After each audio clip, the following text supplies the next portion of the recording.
In today's video, I am going to teach you how to change Xbox controls to PS4 for Steam games. By the end, you'll see PlayStation-style button prompts in your games instead of Xbox Ones, and you'll know exactly which Steam settings to toggle to make it happen.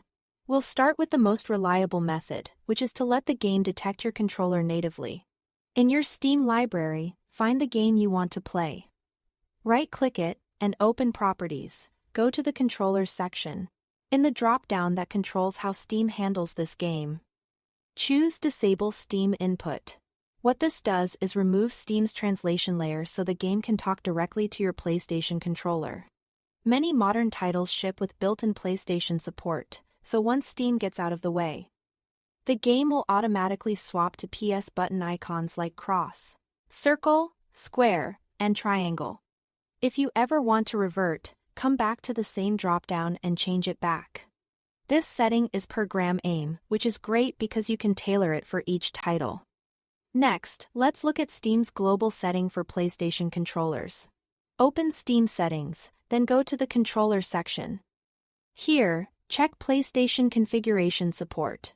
Enabling this tells Steam to recognize your controller as a PlayStation device, and can provide remapping and PS-style prompts in games that depend on Steam input.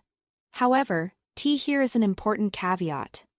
Some games already have excellent native PlayStation support, and in those cases, having this option enabled can override or conflict with the game's own detection.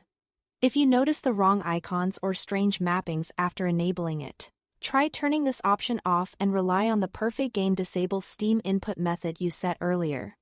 It really comes down to what each specific title expects. Finally, always check the in-game settings.